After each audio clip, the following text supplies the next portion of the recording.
Street Fighter 3. Prepare for battle. One box could leave you messed up and fractured. Block these uppercuts, they may leave you captured. May the best fighter win and win again. Battle to the top until his life ends. But if his life ends and he starts to decay, may one of his street soldiers avenge things. See you talking to the game, couldn't be talking to me. I got enough to beat and more soldiers to bury. You know we just clicked in and made you realize this game is twice as hard. You see that with your own eyes. You're on the way to choose your type of life cause you gotta. I tell you from now, which fighter will be the hotter. I don't think you want this one. Just practice, just challenge me when you're ready with your tactics. High punch, the spin kicks, watch your back split. I see you in the air when I make you backflip. Select to make your first pick. 10, 9, 8, 7, 6. Choose and pick the best one. 5, 4, 3, 2, 1. Select to make your first pick. 10, 9, 8, 7, 6. Choose and pick the best one. 5, 4, 3, 2, 1. Select to make your first pick. 10, 9, 8, 7, 6. Choose and pick the best one. 5, 4, 3, 2, 1. Select to make your first pick. 10, 9, 8, 7, 6.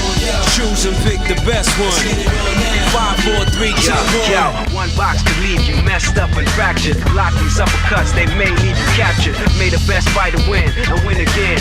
Battle to the top until his life ends. But if his life ends and he starts to decay, may one of his street soldiers avenge things. See you talking to the game, couldn't be talking to me. I got enough to beat and more soldiers to bury. You know we just clicked in and made you realize this game is twice as hard. You see that with your own eyes. You're on the way to choose your type of life cause you gotta. I tell you from now, which fighter will be the hotter. I don't think you want this one. Just practice, just challenge me when you're ready with your tactics. High punch, the spin kicks, watch your back split. I see you in the air when I make you backflip. Select to make your first pick.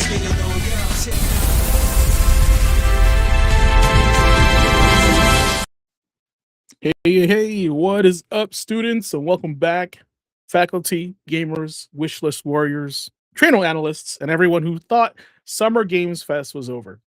Only to realize we have more homework to do. So welcome back to Gamer Quotient Gaming Academy. Tonight, class is back in session for part 2 of our Summer Game Fest Afterparty. Now, last week, we started sorting through the weekend, the announcements, the showcases, the surprises, the hype, the questions, and the games that tried to earn a spot on our radar. But Summer Game Fest gives us a lot to process, and one episode wasn't enough, and not all of us was here. So tonight, we're continuing the conversation. Oliver is out tonight, so the watchdog is off duty, but Nick is back with us, and that means we got our context, history, industry perspective, and probably a few deep-cut observations ready to go.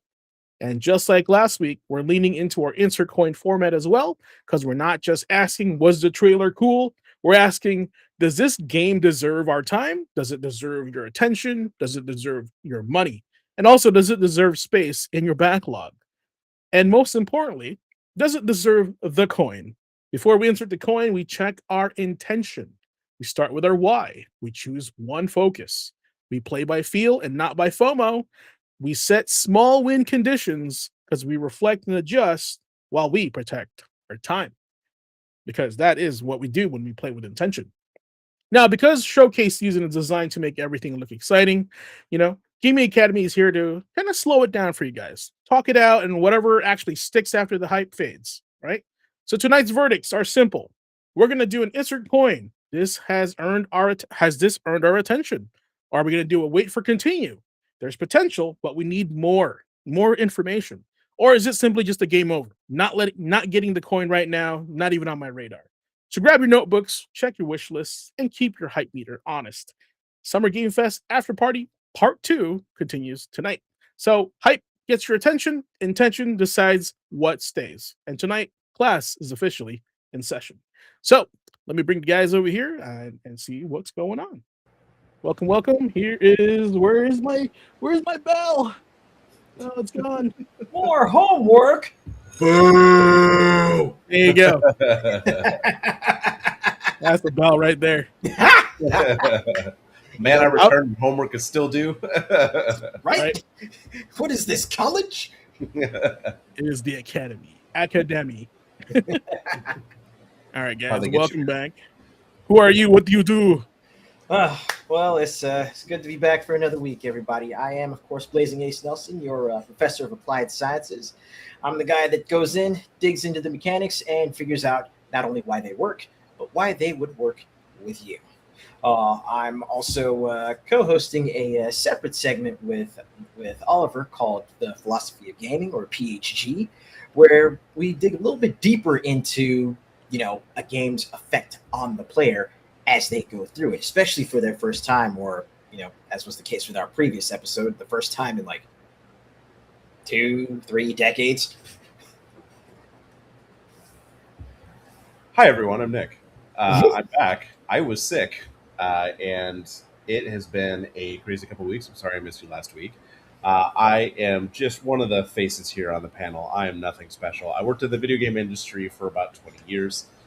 Very long time working at a retro video game store, at a GameStop. So I've got a lot of retro and retail knowledge in my back pocket. I also did get to spend a little bit of time in contract work with Xbox and Xbox Research. So I pull from some of my history there as I talk about the new stuff happening in the industry. And one of my favorite things, which is retrospective, where I take a look at old missed things from my childhood, like what Redwood Studios and Sierra Online, just fun stuff. Definitely hop on our Discord. I love seeing the news. I love chatting to people, but I'm the community guy, and it's so good to be here. I think the last 2 clips I uploaded was, one of them was about Dead is Disco, I think, and the other one was about the Sierra. The Sierra like almost had a deal with ID Software, or id Software. Yeah, with id. That was crazy, dude. Doing a little bit of research on that. That's something that like I never realized that happened, and that was just a fun fact. Just like, hey, this thing was almost a thing. Like that would have been a crazy. Like every once in a while, James and I have talked about like what ifs in the gaming industry, like what pivot points would have been a crazy kind of coincidence or thing to happen. Just knowing what we know now. Obviously, if id joined Sierra, we knew that Sierra was not long for the world after that point. So we might not have gotten a lot of different things. Yeah, no, the multiverse would have branched off into another thing, and who knows, we would have never gotten Doom 2016 or whatever. So Doctor Strange saw everything. He's like, don't sign. Could have had some weird hybrid Sierra like Half-Life game. point and click Doom. Yeah. Oh my god, like Doom's Quest instead of King's Quest. Doom's Quest. I'm sure there's a mod somewhere. That activated some almonds. It's like, wait a minute, that sounds kind of fire. Right. I'm sure there's like a fan that, game or it would have ended up on Newgrounds at some point. I would have played it. That was actually King's Quest was one of the games I wanted to play on my charity stream, so that's kind of funny that. But. Which one would you pick out of all? It's the new one, the 2011 one. Okay, right. I think that one's episode 10 or whatever, but it's the newer one with the newer art and everything.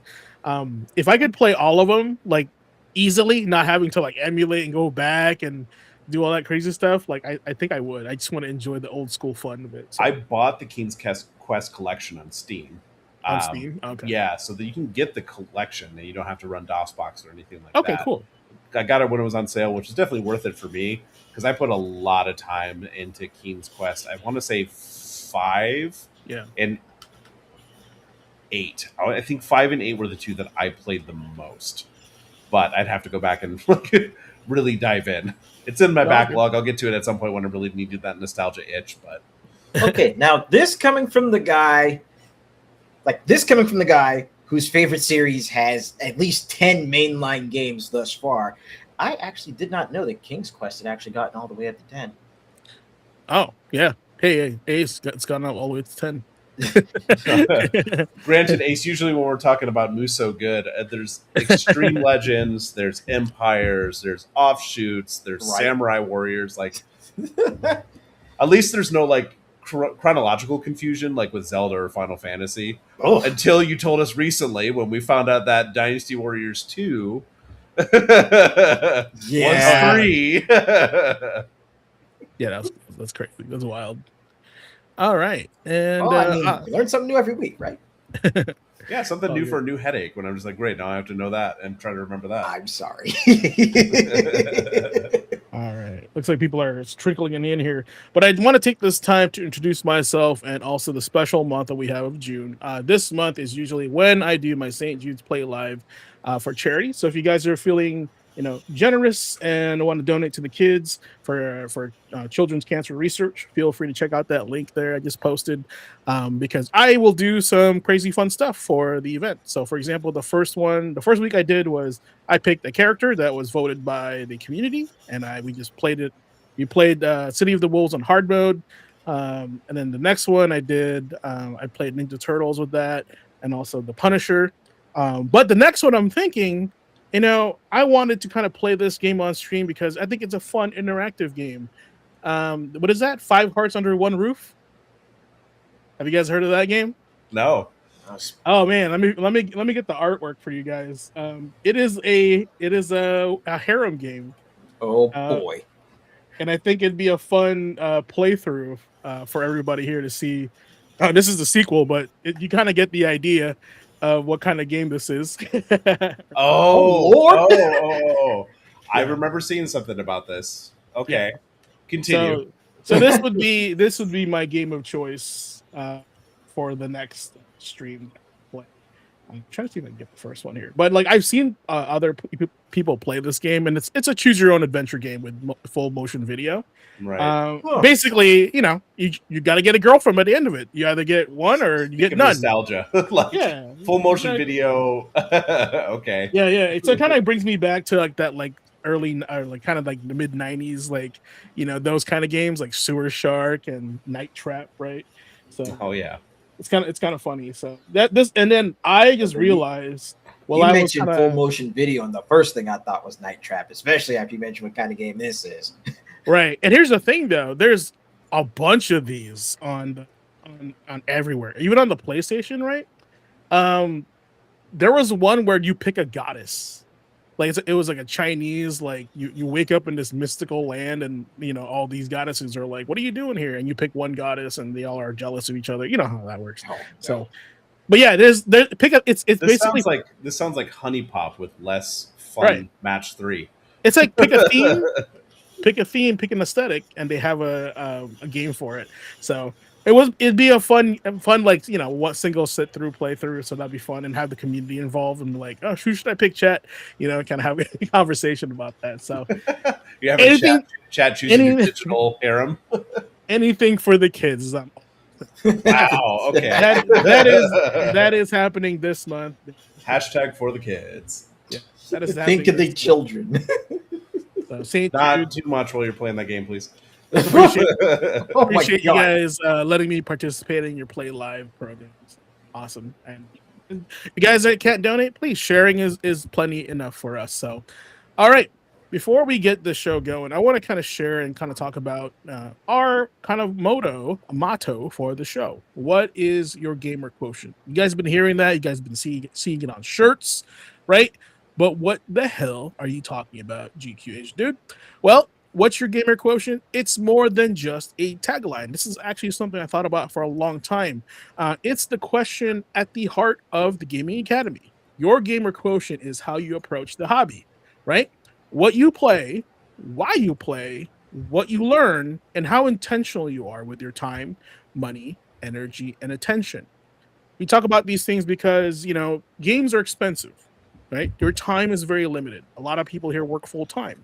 So we want to max on the time that you do get to play, and also stretch out that dollar. This is why we have segments called the Watchdog, where Oliver gives us deals on games, right? And this is all part of our enriching your life as a gamer and through gaming. Now, whether you're chasing mastery, nostalgia, fun, community, or growth, your gamer quotient is your personal gaming fingerprint. So every time we ask, what's your gamer quotient? What we're really asking is, how do you play with intention? Okay. And that's kind of our motto around here, right? So I would say you weren't here last week, Nick. So there's more than one answer, clearly. But which one of these do you think that resonates the most with you of your gamer quotient?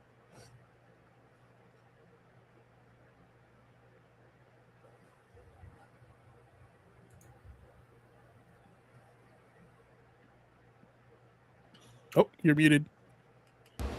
That's tough to start over my sentence. I've coughed. Apologies for that. It's tough to say because when I call myself a completionist when I go into games, it's very hard for me to just sit down and do one thing. I want to try a little bit of everything. So I can't look at all these and say one fits me to a T because I am a lot like the explorer, but I'm also a lot like the storyteller. When it comes to the way that I play games, when I'm intentionally sitting down to play a game, I love exploring. I love seeing the world building, but I also love the characters, and then the social aspect always pulls me in as well. So, like I said, there's not one that fits me to a T, but honestly, the explorer and the storyteller kind of fit where I get into my games or what I do when I sit down to play. Yeah. So one of the checks here says, what excites you the most? Progress, discovery, mastery, right? Last week I was talking about actually everyone on this panel is probably all 8, right? But the games that we play trigger specific quotients in us. You know, like if Ace is playing Dynasty Warriors, right? He's probably doing the Lab Monster or a comfort game, right? Or even a storyteller, because the Muso games have always told that story, right? But he also plays other games as well, like a fighting game, right? That could be his competitor side, that could be his Lab Monster. So each game specifically kind of drives these things out of us. And I noticed that because I'm a variety gamer, right? I love XCOM, and I want to play Midnight Suns, but at the same time, I just played Assassin's Creed Origins, and I loved exploring. I love the story, right? So it's each game brings out a quotient in each of us, and I think that's what this gamer quotient is all about. But it kind of just helps us and brings attention to like what is really like, you know, what part of your gaming soul is talking to you when you pick up a certain game. Yeah. Awesome. All right, cool. Well, with that said, chat, which one are you? Put it in the chat. What numbers are you? I would say general. Pick 2 or 3 is usually the big chunk of that for you. I told yeah. I was gonna say over the past week, mine have actually shifted somewhat, especially with what I've been streaming. Because again, you know, I've been going through and jumping between different JRPGs this month, so I've been, I've been indulging in more of my storyteller side. Good. Yeah, that's I mean, I was playing Ninja Turtles, right? That's definitely a social player. It's designed to be like a multiplayer game. Also with Punisher, which is like to me my comfort game. It's a beat 'em up, right? I love the story of the Punisher, which makes me put it in the storyteller.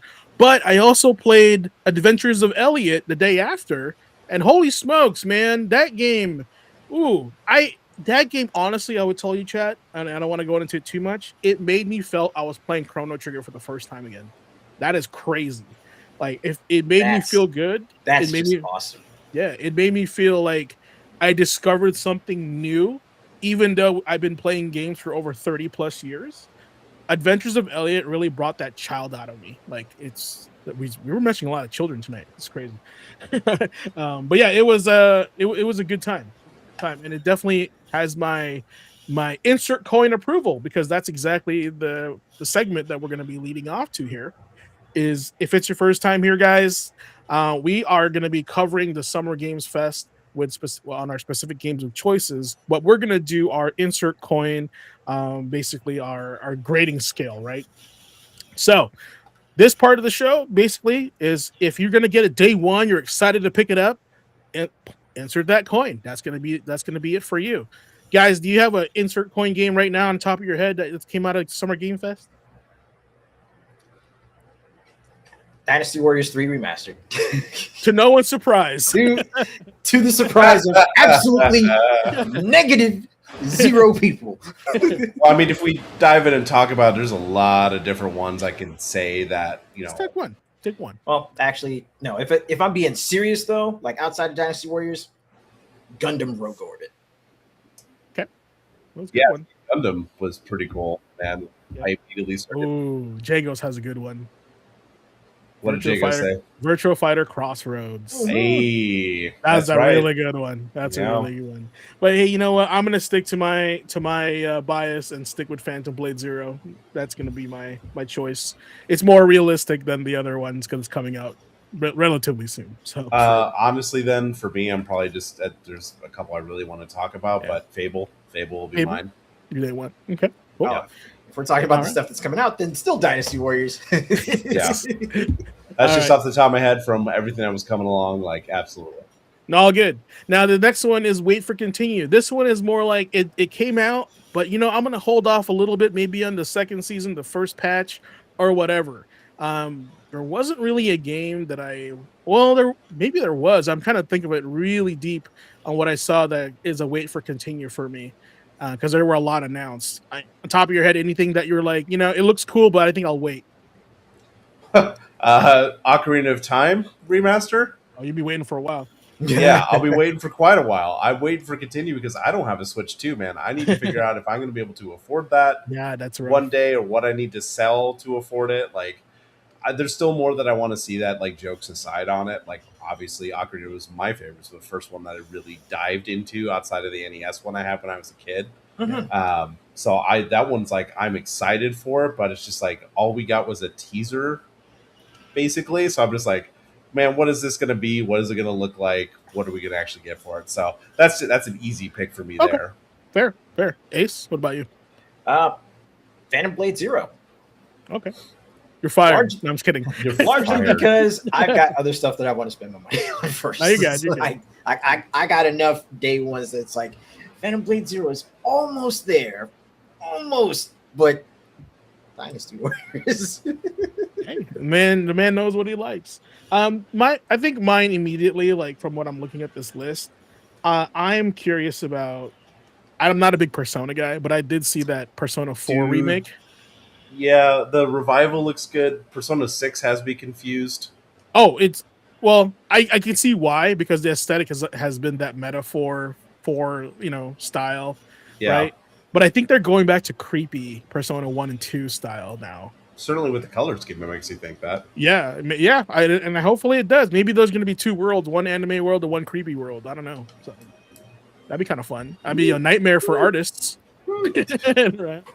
I mean, we'll find out. And this is why it's a wait for continue for me. There's just not enough details in it. Even though I do want to they do a good job. Persona, I love stuff. Another one just on that thought, Yeah. wait for continue, is State of Decay 3. Like, it's been building for a long time, and I got to see a little bit of it through its development when I was working on research studies with those and getting people to do the playtest we would do for it, kind of thing. So I'm really interested to see this final form that it is. It's finally coming out, because I did enjoy the other two. So I've been kind of bated breath with this one. So I want to see a little bit more. I want to see what they're kind of doing with it. So that's where I'm at with it. Just kind of wait for continue. Right now. All right. Well, the one here, the next one, and the last one on Insert Coin is Game Over. This is not necessarily like, no, it's a no for me, dog, but like maybe like on a super, super crazy sale, right? Or just like I don't care what it is, it's just not my genre, right? And I would say mine immediately comes to, it's hard because I'm interested in Dust Bloods, but if it's an extraction game, like Night Rain, it's a no for me, dog. It's a game over for me, unfortunately. No for me, dog. Yeah. So that is my game over immediately if it's that type of game that I'm thinking it is. How about you guys? Yeah, for me, like, I can't pinpoint one, but I can say the majority of the Xbox showcase, largely because I'm just not really into first person stuff lately. Yeah. You've never been though, right?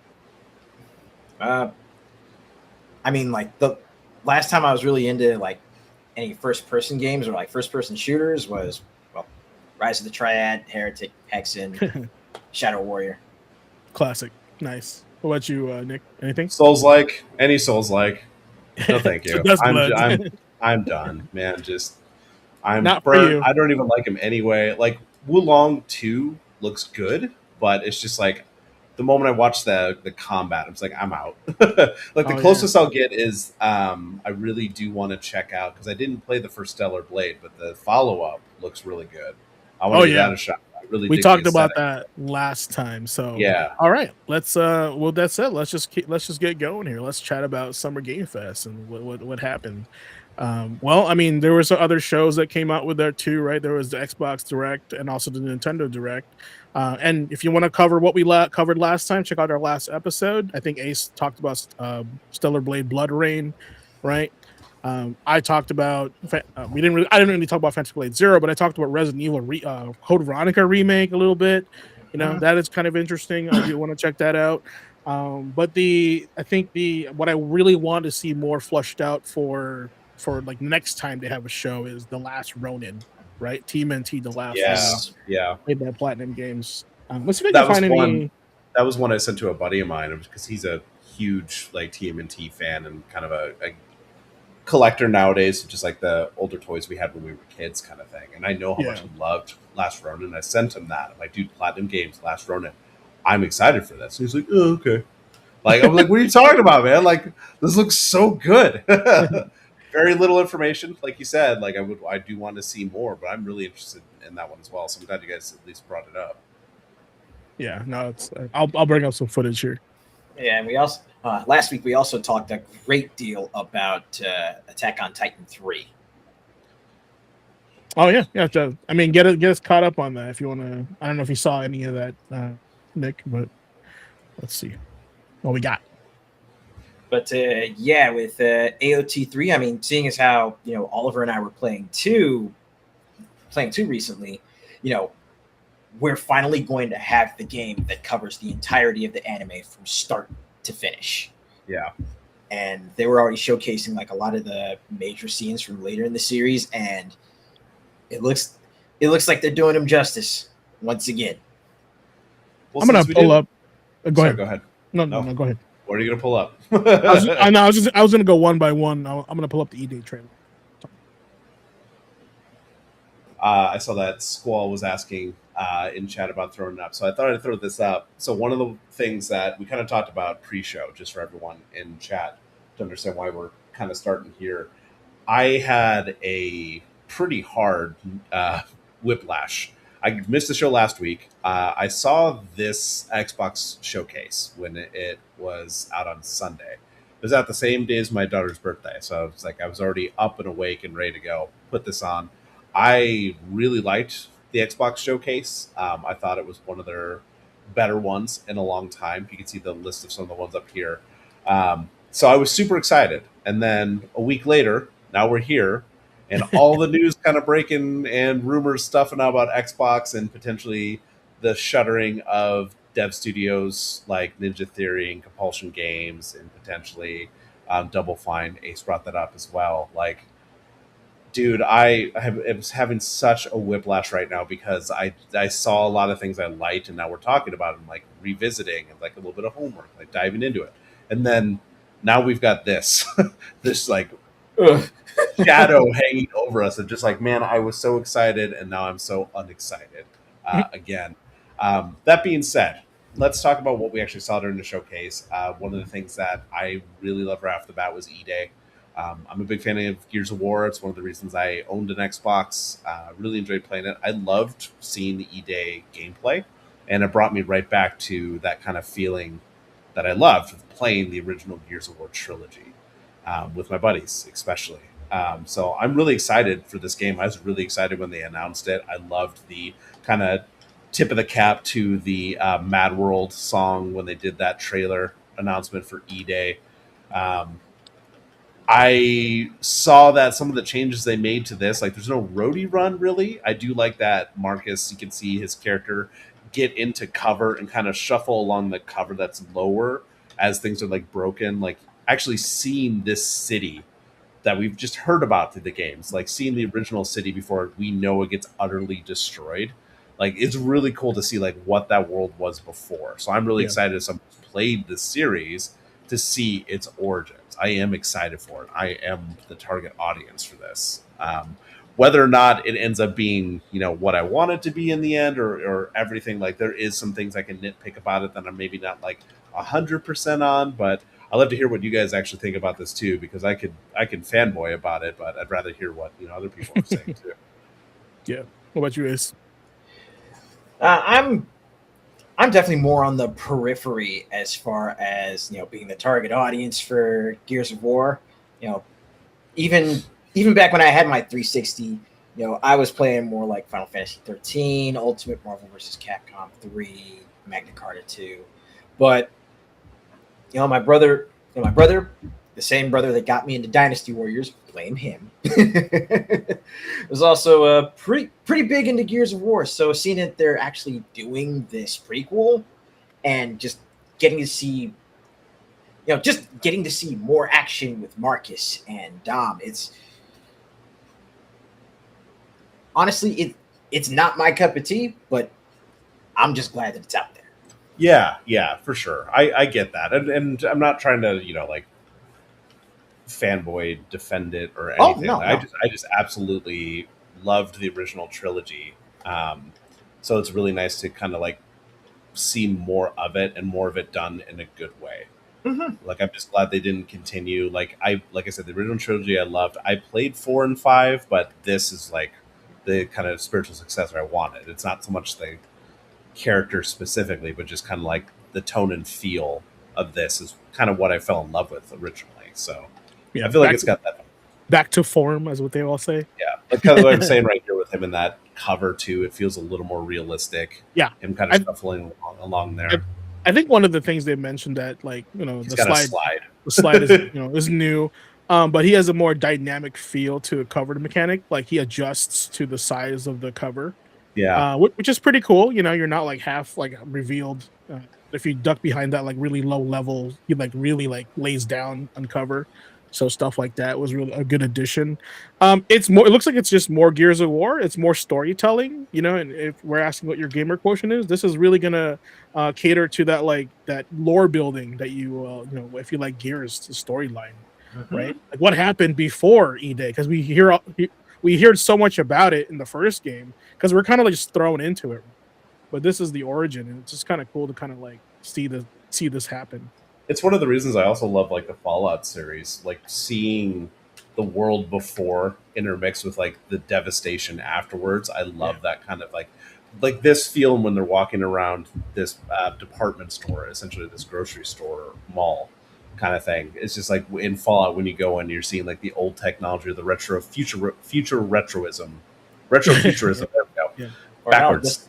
just the entire opening set piece of Fallout 4. Yeah. And so that's one of the things I felt drawn in for with this. It's just like, oh, this is the stuff that happened in the past, seeing where tech was, because you like you just said, you've seen everything after that. Shit's gonna go down. It's gonna go bad. Like, how did we get there kind of thing. It fills in that gap, and I think it's gonna be done in a good way. We'll see. Again, with everything that's happening at Xbox, E-Day's far enough along in development. I don't think we're gonna see any changes there, but some of the other games I'm sure will be affected. Yeah. The movement looks really good. I think that was my big thing in the Gears of War series. The movement felt sluggish. Yeah, sluggish, and honestly, the snapping to cover. I mean, if you've ever watched someone who's really good at the multiplayer, that's all they do.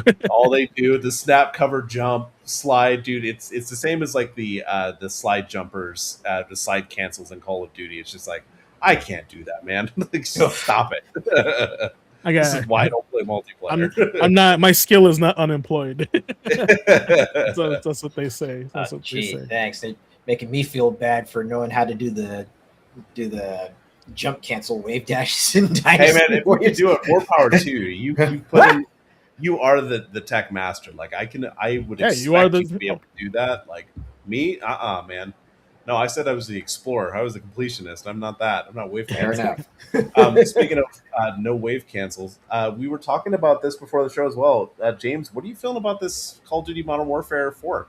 Man, I am loving it. I'm actually bringing up the trailer right now because I'm a huge fan of Modern Warfare. Right? I'm not gonna say Call of Duty, but Call of Duty Modern Warfare series resonates really well with me because, man, I love the movie The Rock. You guys know The Rock, right? Oh, of course. Right, and the first game made me feel I was playing that movie. Right, the stakes that were at hand. I was about to say, who were you? Were you Thomas Mason or were you Stanley Goodspeed? I was definitely Thomas Mason, 100%. Good speed. Yeah. Well, like the feel of like Captain Price was basically Thomas Mason, right? And then like the guy that your character was basically Nicolas Cage, right? And I think where it really was like I got attached to like my team, my squad when they like spoilers when some of them get off in the game. I was like, oh no, man, I like that guy. Like like I really got like connected in the story, and I'm not even talking about the multiplayer, right? For them to kind of like continue it, right? Because I played the second one, which is awesome. The third one, it was kind of okay, and then they redid it with the modern warfare, right? Oh, dude, that was one of my least favorite things when we're talking about alphabetizing at the video game store. Yeah. Call of Duty 4, Modern Warfare, you do the 4 first, but then there's Modern Warfare, and there's Modern Warfare 2, and then there's Modern Warfare 2, 2. Yeah. Oh, come on. Yeah, it's crazy. But like as far as like the world building, they've always kind of like kind of the enemy was always usually the Russians. So I'm glad that they're kind of changing it with Korea, and like because now new scenery, new languages, new people, new interaction, new culture, new everything. Their weaponry is probably different, and their tactics are probably different too. So I'm interested in that. Like even what we're seeing here, like I love it. Like I know this is like DMZ or whatever it is, but like the trailer, that's what I wanted to put up is the DMZ first look, got me excited for like how does this connect to those other games? Once again, itching that storyteller in me because I'm not a lifetime, but like I've been playing it since Call of Duty Modern Warfare OG. Let me find this other trailer. Maybe it's this one. So guys, one of the reasons why I basically like kind of fell in love with Modern Warfare was because when I was playing the first one on the last level, you had like 3 minutes to get to the control room before they launched the nuke, whatever. Mm-hmm. And I was playing it on like not hardest, but it was like hard, right? When I pressed that button, it really hit to like 0003. Oof. And I was like, oh my god, that was like the most exciting like part of the game. Like for me, like that cemented me like with the storyline and how like they built the whole world and just like the scripting and the set pieces.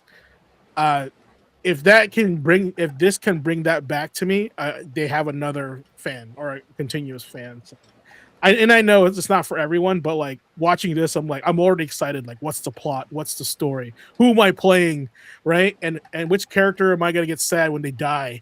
Like that's kind of stuff like that. I'm already thinking about. No, that's good. Honestly, it's good because Call of Duty needs a win, and it's good to see when Call of Duty does well and actually is liked for its various parts, not just the multiplayer or not just the single player or feeling like they don't need to do a single player. Like the industry as a whole is better for it, even if you don't play it. So we'd rather have good games than bad games. So I'm glad that you're having that kind of strong reaction for it. I'm interested in it as well. Like just seeing the setting, like you said, it's like cool. Let's do something. Let's do something different. We were also talking about this before the show because I immediately thought of Homefront because you fight the North Koreans. But that was 15 years ago in 2011. In the ye old years. The before times. The before times. My first question is, how is Captain Price still alive, dude? Like I haven't played the second and third modern warfare. I'm just gonna call it that.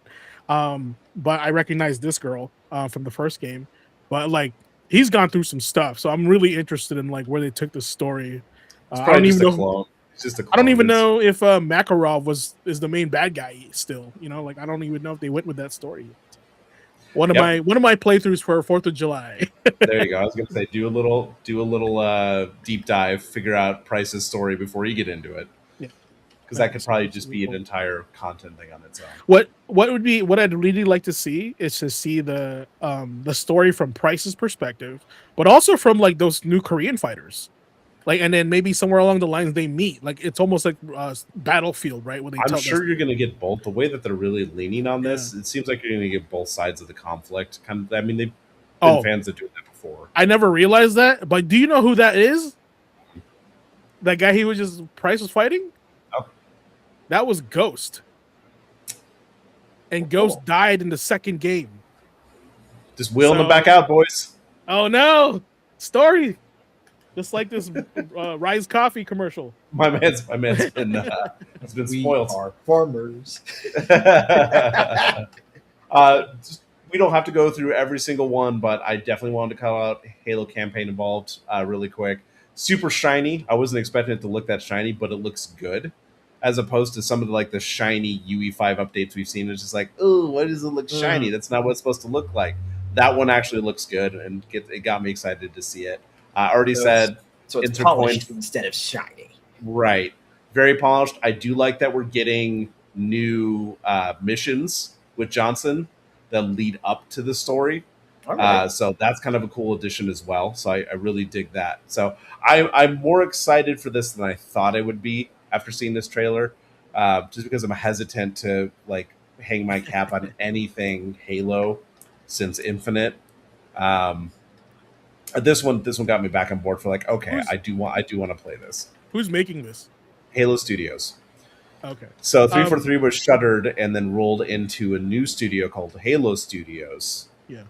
And again, with everything happening at Xbox right now, there's been rumors potentially about there might be some losses at Halo Studios as well. I can't imagine that would happen right now where they are in development, but at the same time, it could easily happen depending on how much money they have to cut. So, right. There's already been the rumors as well as if this does well, there's already development started on Halo 2 and 3 Evolved as well. So, oh, cool. Yeah, we'll see what happens there. Props to the artists of making the a new look for Master Chief, but still honoring the first Halo suit. Yeah, that's one of the reasons. The visuals, like I said, is that jump to UE from their Slipstream engine. This looks better than I thought it would be, and I was afraid of the shininess, but now I'm kind of sold on it.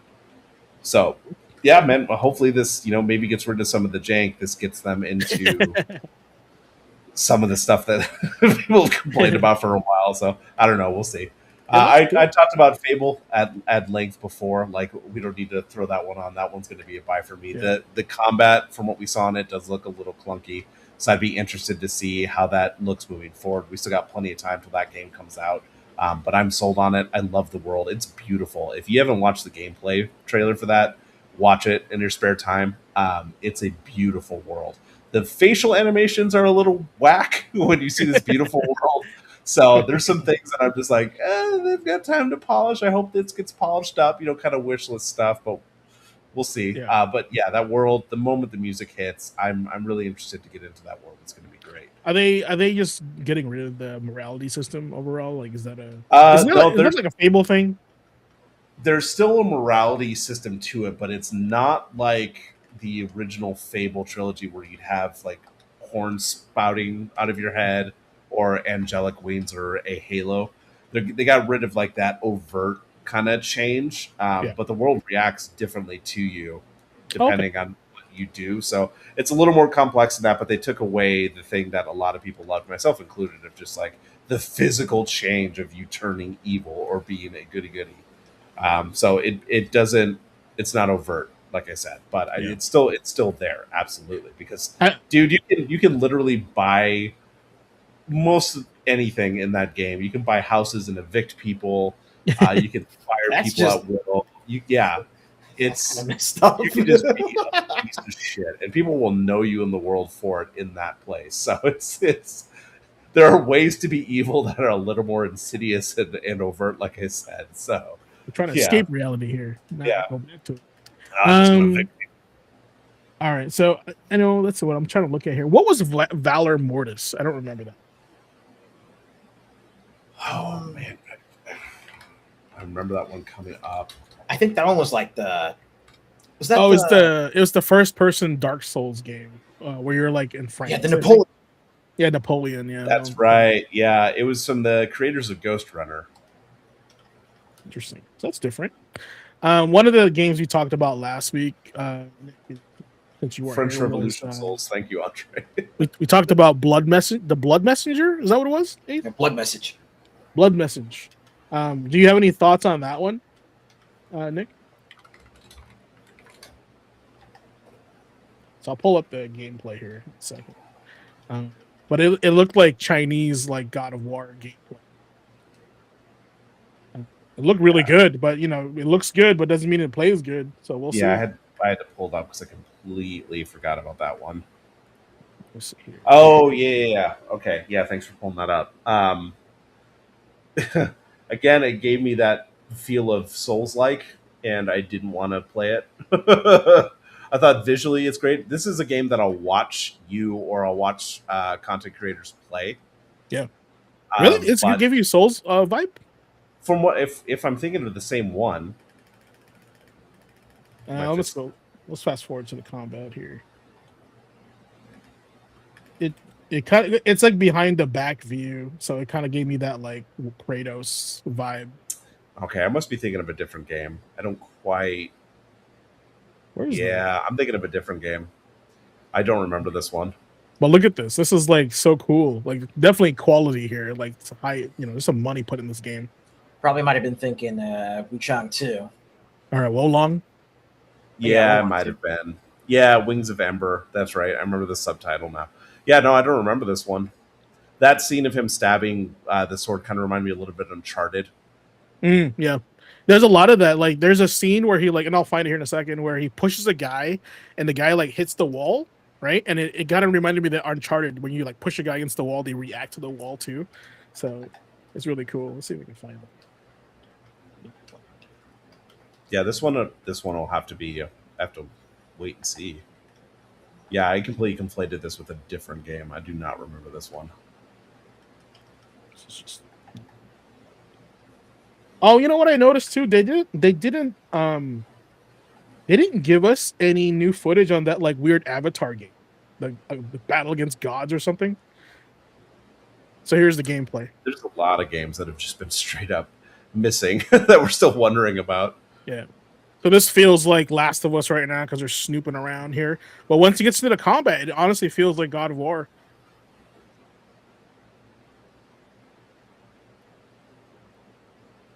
Yeah, Last of Us, a little bit of Uncharted.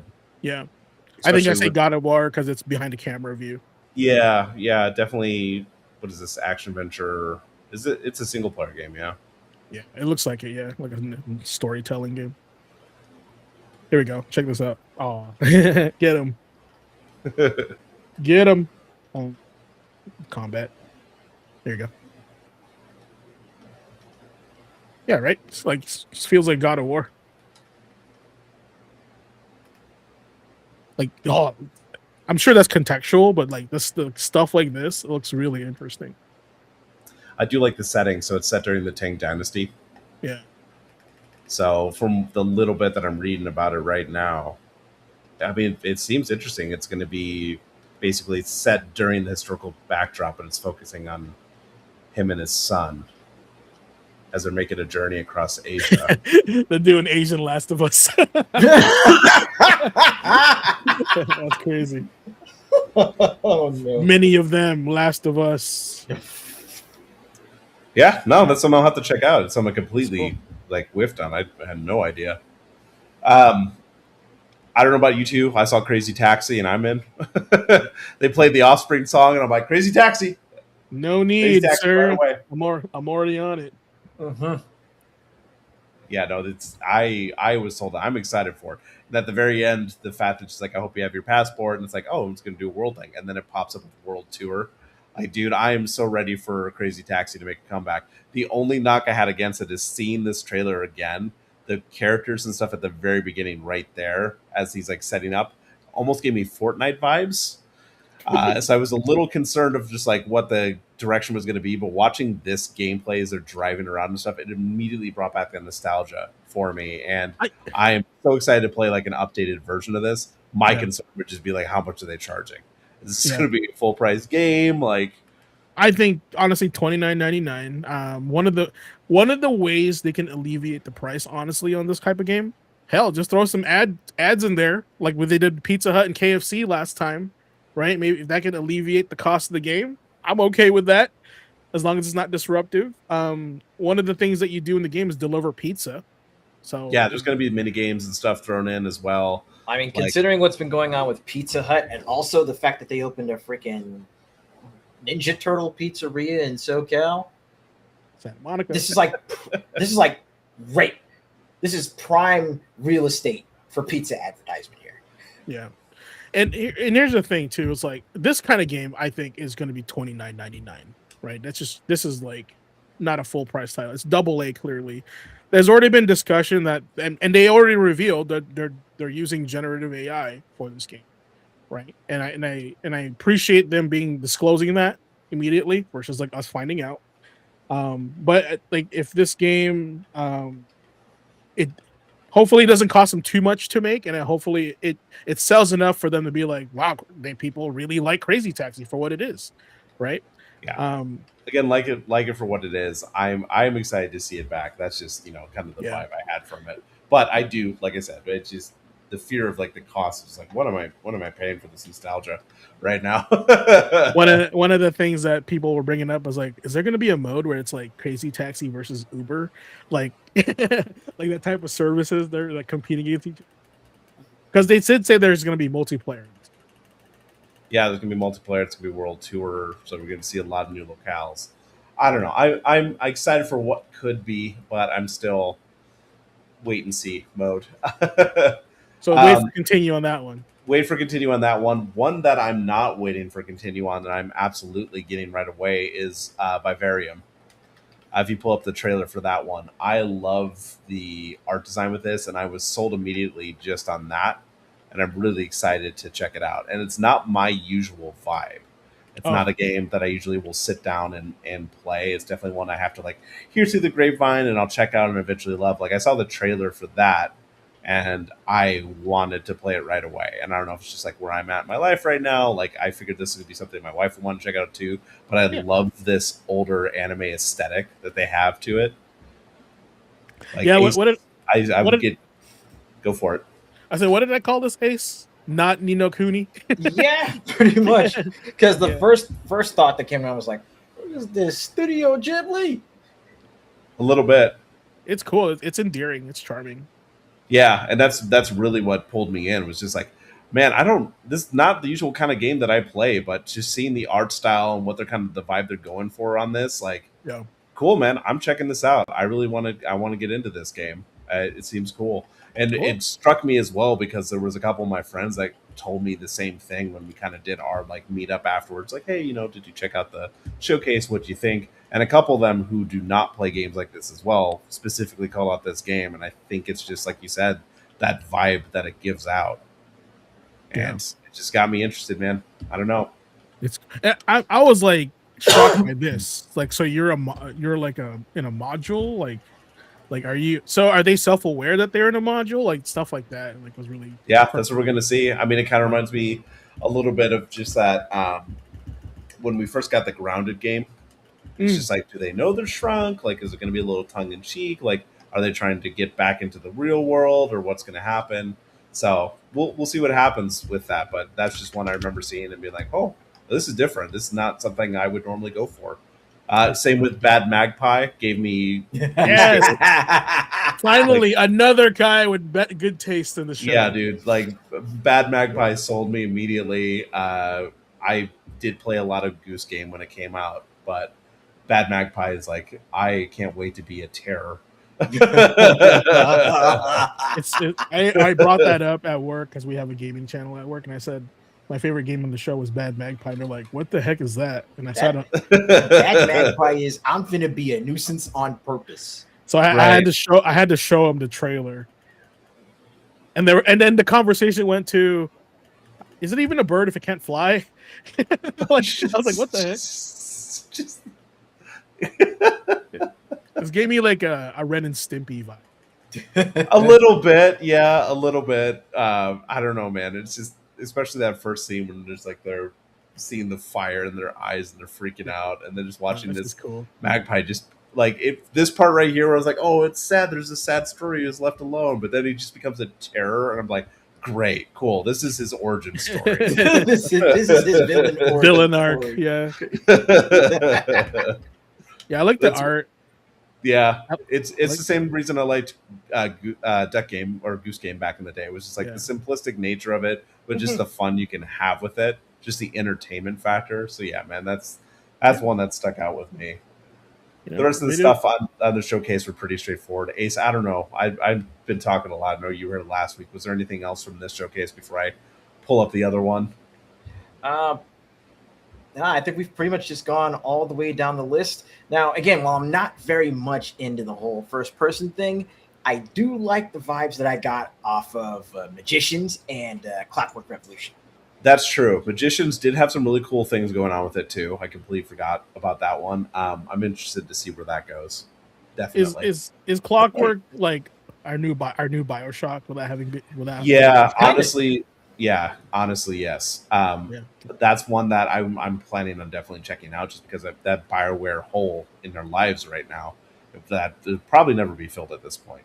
That's the closest we're going to probably get. However, like that's another thing with this again, the shadow that's going on right now. The dev team behind that could be looking down some cuts as well. Yeah. Hopefully, it's far enough along in development that it doesn't get hit, but you can probably assume after that game launches, some people are going to be ending up losing up their jobs too. So it's Yeah. frustrating. I didn't really like. I remember seeing the Castlevania Belmont's Curse trailer when they first announced it. I'm like, oh, that's cool, another Castlevania. It's kind of a return to form with a little I bit think different art style. Did you have any vibe on that one? I will Ace if you have any. I'm gonna bring up what really stood out was the artwork, so I'm gonna pull that up. Here. Yeah, like I was glad to see that we got a new Castlevania. Uh, I'm a little iffy on Castlevania without Igarashi being there at Capcom, but I am definitely looking forward to seeing what comes up. Yeah, Because what I've seen of it so far, especially again, like you mentioned, the artwork, it looks really solid. yeah, this thing was like I was like, whoa, that artwork's crazy. It's not the classic artwork we're used to, right? From Castlevania. I think I forgot who is it Iga also was the artist? No, it was Ayami Kojima who's the usually the Kojima. artist, but Yeah. the artist for this one did like the older Zelda games, right? Also, I think Virtual Fighter art was one of the things that this guy did for Sega. Chad, if you guys can correct me on that, that'd be great. But I think I heard somebody that this Andre's already spitting facts. The artwork is done by the artist who did the old Zelda games. He also did Virtual Fighter 2, I think. So He threw up a big yep. Yeah, but that was like one of the things that stood out about. He did Virtual Fighter. Okay. Cool. Virtual Fighter getting a lot of love in many places. It's probably about time, right? That's good. Is it Sega's turn now for revival? Maybe. Right.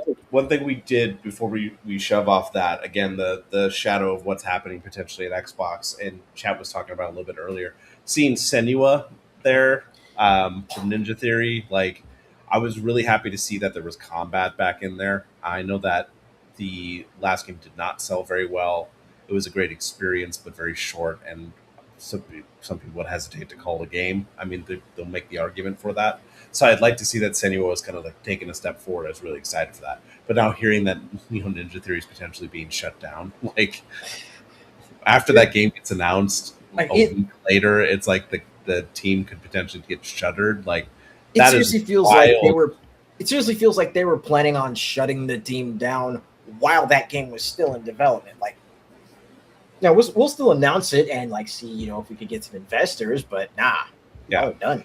You know what? Let's just jump into really quick chat. Feel free to throw in some information as well if you'd like to. James, you and I had started to talk about this. And we're like, let's just we'll talk about it during the thing here during the pod. But it is so expensive to make games nowadays, and Asha Sharma coming in and appearing to be the bad guy, having to make these hard decisions. We knew this was probably going to be the case, but it's wild to think that Xbox buying all of these studios, these great studios, and now shuttering them so quickly. It was the fear that a lot of people had when they really heard that deal going down in the first place. About these coming under the Microsoft umbrella. The hope was they'd get that Microsoft money and be able to go into these new projects with this infusion of money and time. But these games that are coming out, some of these studios are spending 5+ years to have a game come out, and it's middling or it doesn't do well. South of Midnight, great game, but did not sell well and didn't hit on every note for everyone, right? So you're spending hundreds of millions of dollars to get that game out the door. I forget what there's notes online. I think it was like 160 million or something like that. Mhm. Chad, feel free to correct me. But the fact that that came out, it's not going to meet it's not going to earn its money back, despite it being a quality game. So James, you brought up a really good point about having the leaner teams, the shorter turnaround. And unfortunately, it's just this confluence of everything's more expensive, the cost of game dev, the time it takes. Now we're up against the wall, and now some hard decisions have to be made. Yeah, no, absolutely. I think the new trend is trimming. That's exactly what's going to happen here. They're going to optimize and trim. They're going to, start from scratch, basically. Then they're going to build its way back up. This is what happens when the bubble bursts, I think we had a really cool run. The run started, honestly, during COVID, because that was peak numbers everywhere because we were all Yeah. indoors. Right. And I think they forgot that people like going outside also, or not everyone is a hardcore gamer. People have jobs, people have responsibilities. So those numbers that we saw during COVID wasn't a real number. And they were probably doing a 4-6 year plan on that. This is why we have games that are the way they were, because they were planned during 2020, right? Mhm. Coming out now. They I had think that captive audience. right. And now, and they also had the funding too, because they were they were getting money, so they would stay open and get people who had jobs still. Now we're hitting the end of that. That money's run out. Those projects are over, and now we're going, oh my god, look, this is we got to go back because this is not working out. Unfortunately, with Xbox, I don't like it when they acquire and then they close. I feel like that's just them swallowing up competition and just to have no competition, right? It's a corporate strategy. Was her name Aya, right? Asha. Asha. Yeah. Asha. I think from what I've heard so far with her, she's amazing. She's going back to we want to be a brand, we want to be an Xbox, even changing the spelling and the capitalization of Xbox means a lot to a lot of people, right? Because it's an identity thing. Not everything's just an Xbox anymore. No, you want to play this game, you got to get an Xbox. It's adding value to Xbox. She's not touching Game Pass, right? But she's still saying that this is why you should get an Xbox, and that's fantastic. Unfortunately, that green Xbox, man, I want it. And she gave one to everybody that attended the show, right? And that to me was here's our olive branch, and I'm here to stay, right? Unfortunately, it looks like they are trimming, the fat everywhere. A lot of big titled individuals are leaving also, and I'm going to be real, and I'm going to sound kind of a jerk with this, but their choices led to where they were, and unfortunately, they were part of that tenure, right? Yeah. But moving forward, I think she's got a good focus. And for somebody that's coming from AI, I'm so shocked that she's I want to bring this back to the Xbox glory days, right? And to me, right there, and hearing that, it sounds good, but we gotta see the results after that. Right. Having 2 exclusives is a good start, right? And we talked about how things need to be less expensive. I think that's the best we can do for now for what they're asking for. Yeah, So. it's another strategy, another pivot. Squall, I saw you in chat. Absolutely. There's plenty of games out there. It does not cost that much to make a game. However, AAA, Jaco's called that out as well. Just where dev is nowadays for AAA studios, Sony has fallen to the same thing. How many studios have they closed up or projects have they canceled that have been years in development that were live service titles that are just lost money now, millions of dollars down the drain? Concord costing 400 million plus, it's failure. They bet big on that one. Right. It's a problem across the industry in the AAA space. That's why indie games have kind of seen this resurgence and why so many people are looking for that lower price point to get their money's worth. I mean, we have an entire part of our pod devoted just to that, finding those deals, what's worth your time. Yeah. we've all been feeling that strain, and it's something that we had in video game retail when I was working at GameStop 20 years ago. It was just like, hey man, is this really worth the price? And we'd be like, yeah, man, absolutely. Like, yeah, this is worth $40. Like, absolutely, you've spent this many hours on it. It's why I was able to subscribe to World of Warcraft for so long. I knew how many hours I was putting into that. 15 a month was not a problem. Even when I was looking to cut back on other things, it's like, yeah, I don't have to buy a new game because I've got this game I've spent 500 days in. Hooray! This mentality that like we have to copy this money printing thing needs to go away. I think we need to go back to the artistic portion of game design versus the money portion of it. Squall said something there, said it takes a lot of money to make a game, like quoting Balatro, Vampire Survivors, right, etc., etc. Those titles are very like in their own unique space for sure. We're talking about AAA for sure, but back then AAA still worked out, and we didn't have battle passes, right? We just had people interested in the games that they were pumping out. They just have to know that, and the audience also has to understand we have a responsibility in this too, to say like, hey, this game is going to cost this much money, but it's going to take 10 years to come out. Well, if you want it to come out in 5, we're going to have to give it 200 more million, right? And that increases everything, and then we're upset that they get laid off after the project's over. Right. I think we guys have to be smarter as a consumer. We have to give them more grace. These are people with jobs, and these are people that are, I'm assuming they're passionate about their job, but they are literally just following orders also. Have no choice. They have to do their job. There's definitely been a fear. There's been insiders have been talking to journos for a while now about just the fear of losing their job and being in that space. Some of my friends are still unemployed who were laid off 2 years ago. Yep. Like, it really sucks. It really sucks in tech right now, especially, but in the industry as a whole as well. Squall, to your other point that you just brought up as well, great point about like the console prices. Dude, the RAM prices in the world are why we're seeing these prices. Components are so expensive, and they've gone up in price exponentially, which has caused the cost of these consoles to go up. That's why Xbox is literally losing hundreds of dollars on every Xbox they sell, because of the cost of those things. That's why the Steam machine keeps getting delayed, is because of the cost of that. They don't want to charge that much. Right. That's why. And now the rumors are that potentially could be like $1,500 when it comes out at this point. So like, that's exactly what I'm talking about. Right? That's what I'm talking about. We're like, consumer needs to be responsible to educate themselves so this way they can't complain. If they release a Steam machine at $1,500, they go, why does this cost $1,500? The RAM prices are this, right? Or they go, well, I'm not going to buy it. Then whose fault is that for us pushing them to release it? They're not going to lose. They're not going to take the loss on that. They want to break even at least, right? So we got to be more responsible with this and watch what we say and how we do it. Because right now, this outrage is what people click on, right? And I think that I'm over that. I'm kind of done with this whole like rage baiting stuff. People just need to be more educated in the way the game industry works.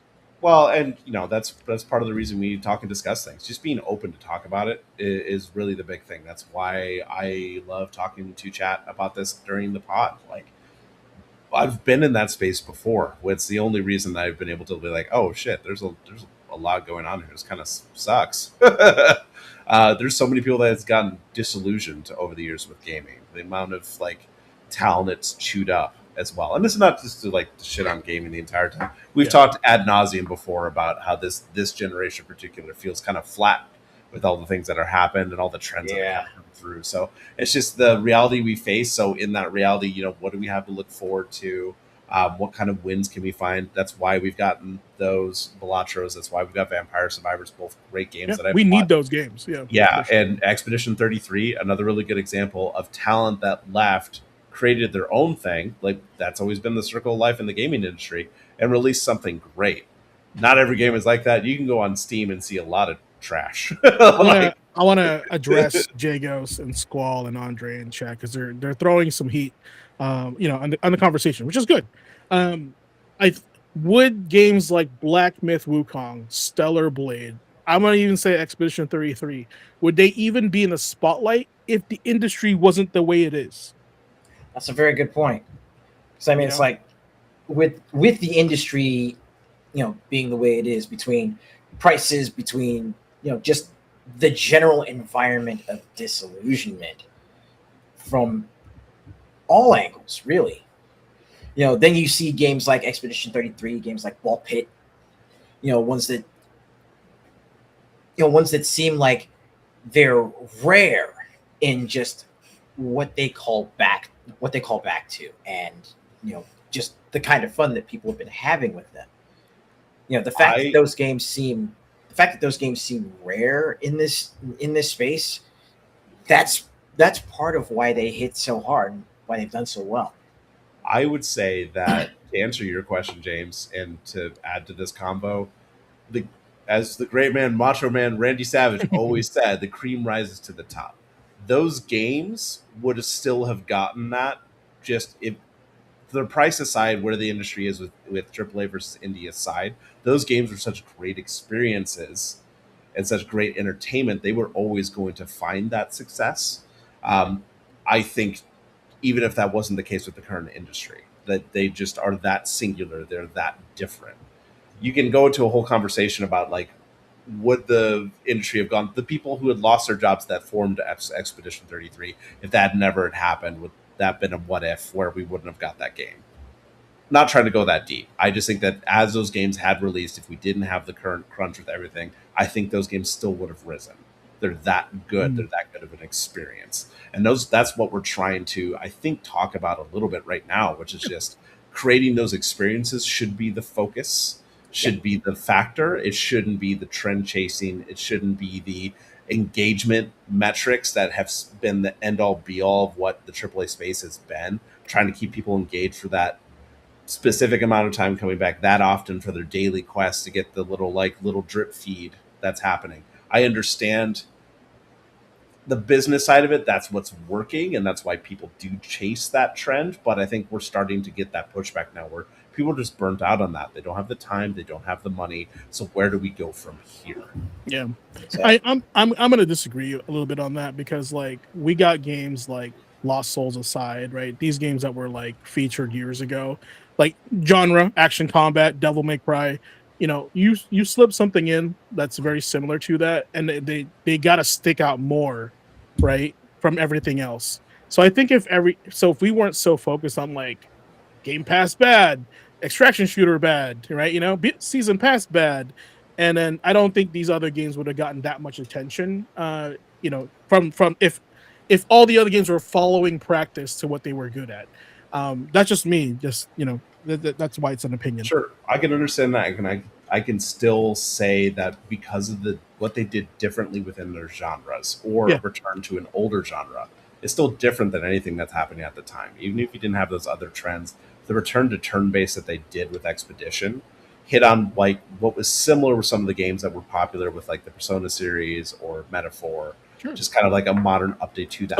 So my question is, why didn't Persona sell as good as Expedition 33? Which Persona?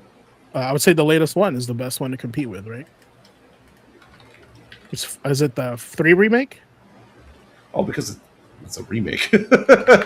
I mean, it didn't really. I felt like Persona didn't really blow up until 4 and then 5. Or Metaphor. Even though, there you go, Metaphor.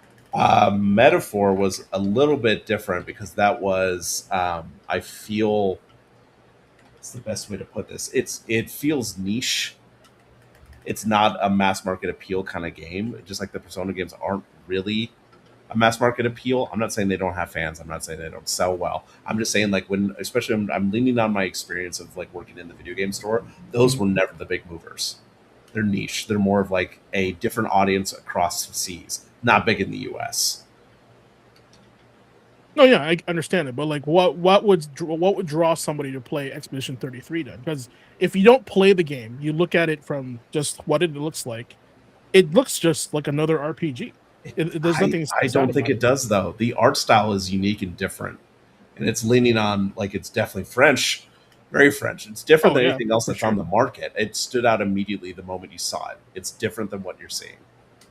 And that's why I'm saying I feel like that one stands above. You're talking about the mechanics and the genre. Yes, it's not going to stand out from the crowd of every other JRPG that's out there that's turn-based that has a parry mechanic.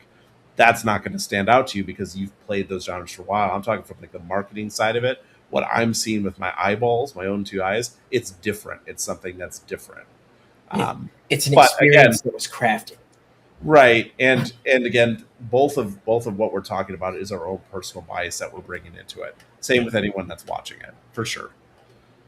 The last thing I want to bring up on chat is Andre mentioned Mouse PI is genuinely peak. I want to know what about Mouse PI that you think is peak, because there was a little game called Bendy and the Ink Machine, and nobody seemed to play that. So I don't know why Mouse PI is different. And this is just me like basically challenging why you think that.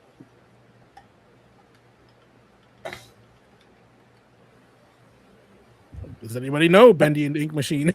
No, I know it. I know it, and I've also Okay. played a lot of boomer shooters. I'm not as high in Mouse PI as a lot of people seem to be. Yeah.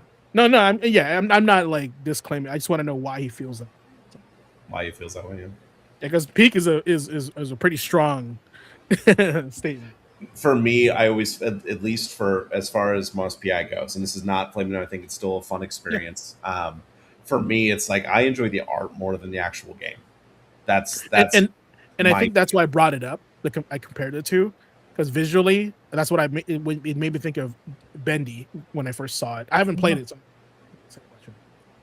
Yeah, for me, it was just like going through the levels and stuff. It felt basic in terms of the way that it was put together, and I didn't get a ton out of it, but I did enjoy the artwork. So that's just my vibe on it. Bendy was a horror game like Five Nights at Freddy's.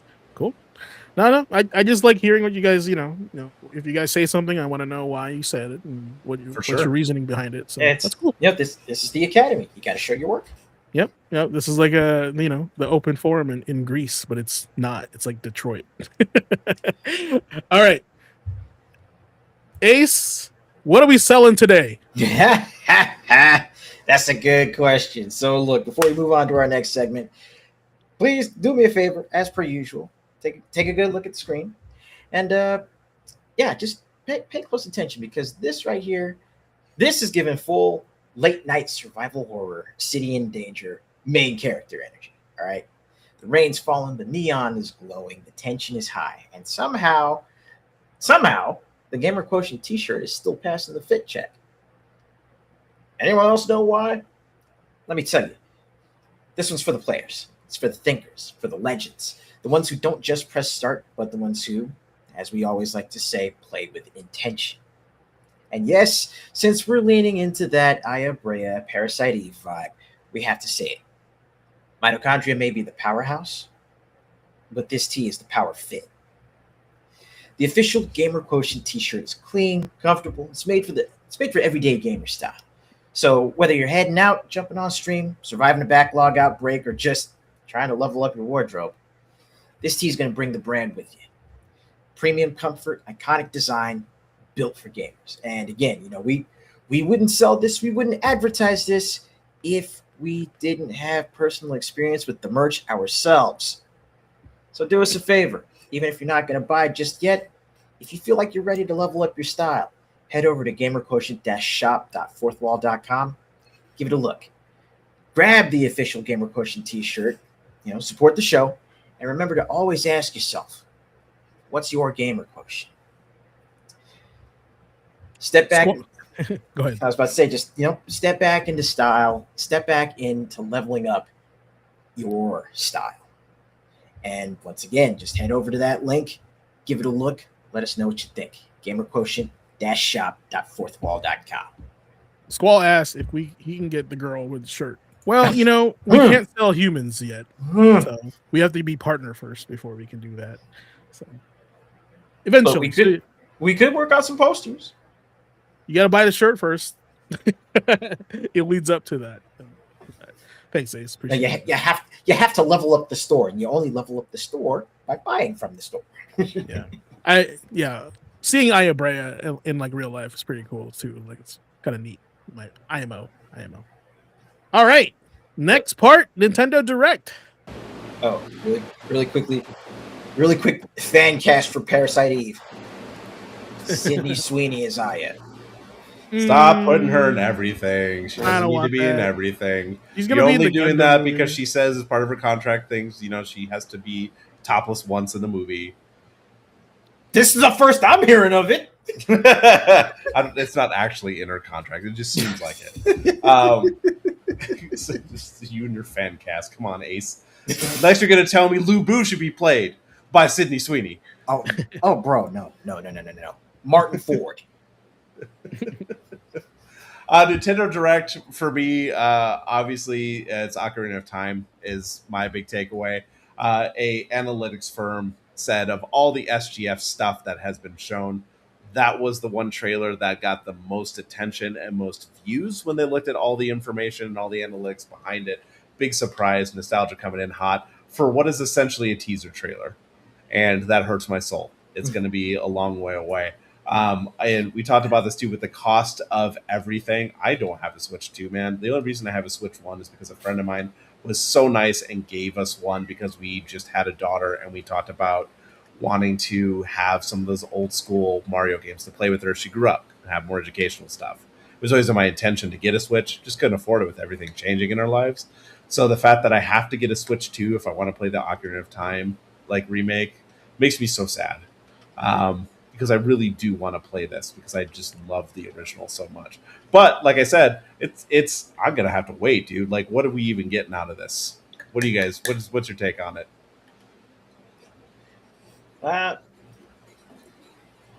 I'm glad that we're seeing more. Like, again, this is another not quite in my wheelhouse, but it's nice to see. But I need to see more. I need to see what they're going to be doing as far as any quality of life improvements, any changes to any changes to what's under the hood, as opposed to just what we're seeing in the trailer. I got to see more substance. Yeah, I think the response to this when it comes to the gameplay, I honestly feel history repeating itself. When the Wind Waker had released, everybody was going to be like, "Oh my god, this looks crazy! This is not Zelda," right? So I think we'll have that initially with this game, but then everybody is going to get warm up to it. But Yeah. we don't even have gameplay yet. So Yeah, man, I am really excited to see like an updated version of the world that they built. That's one of the reasons I loved the original Ocarina so much, is it felt kind of lived in. So I'm interested to see kind of like how they built it out with modern tech, especially after playing. Like, I was really late to play the new Zelda games on Switch because, like I said, I didn't have one. I watched people play it, sure, but getting my hand on it later on, I was like, okay, cool, I can see where they're going with this more like modern take on it. Here's what I like, here's what I don't like. So potentially going back to Ocarina, like, are they going to make it more open world like Breath of the Wild? Are they going to try to keep that little more like piecemeal feel of what Ocarina had?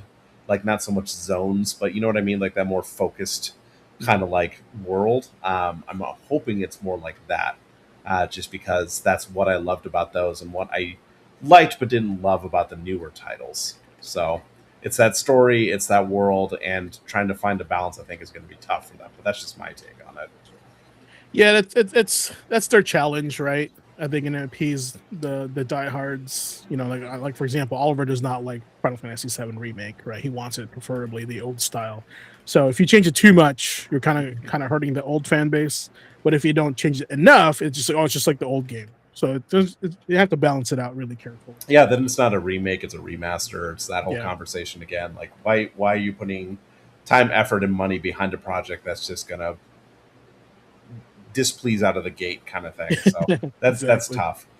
We got another Kingdom Hearts 4. I wasn't expecting that. Ugh.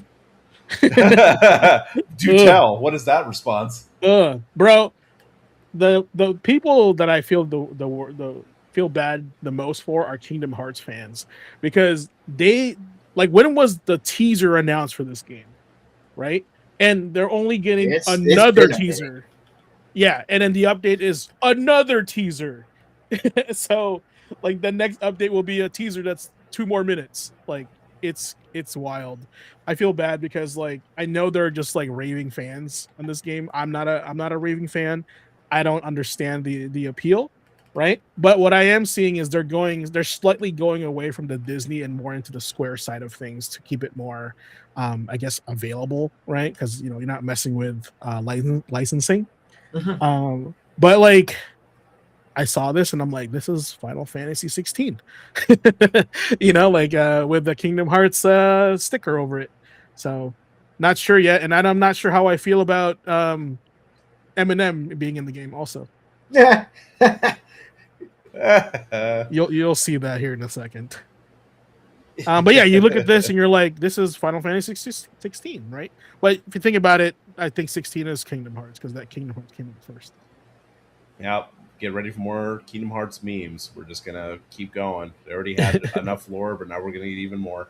Jago's called out as well. Fire Emblem for $80. It's just we did get some new news there with the new Fire Emblem.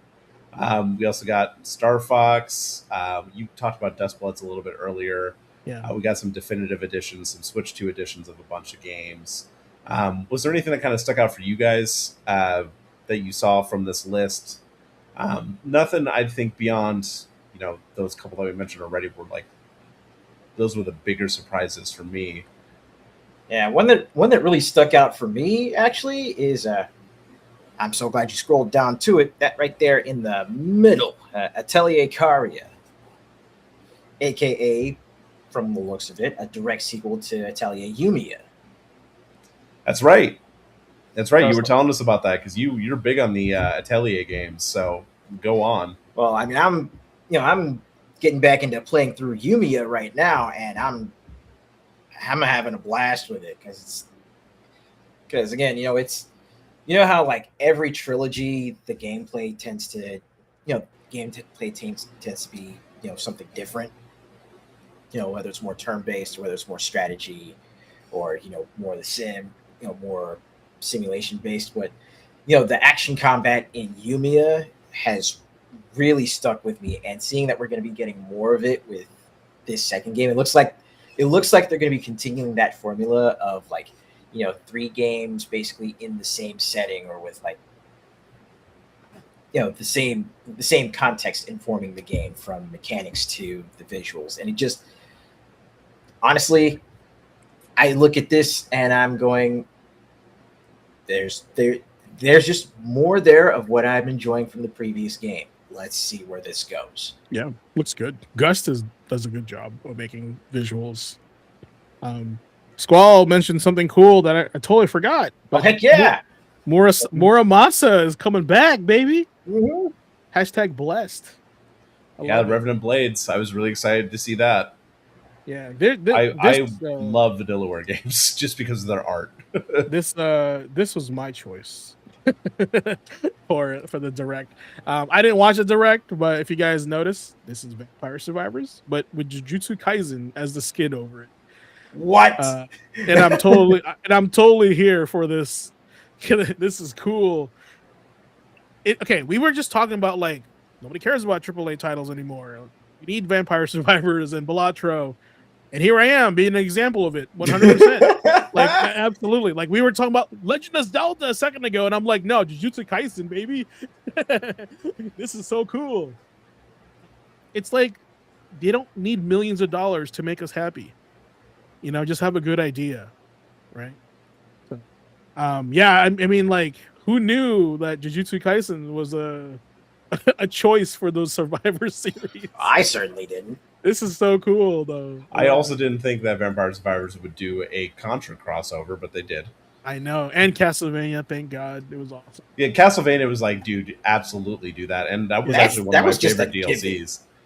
And it was such a huge DLC, too, man. You got so much value out of that. Yeah. I mean, their new game is pretty good, too. That Vampire Crawlers. Mm-hmm. I mean, like I said, it's just get a good idea, throw it in there, set the expectations. I think expectations in the industry have gotten so high that we're not allowed to enjoy small games like that anymore from the big companies, right? Because their expectations are so high.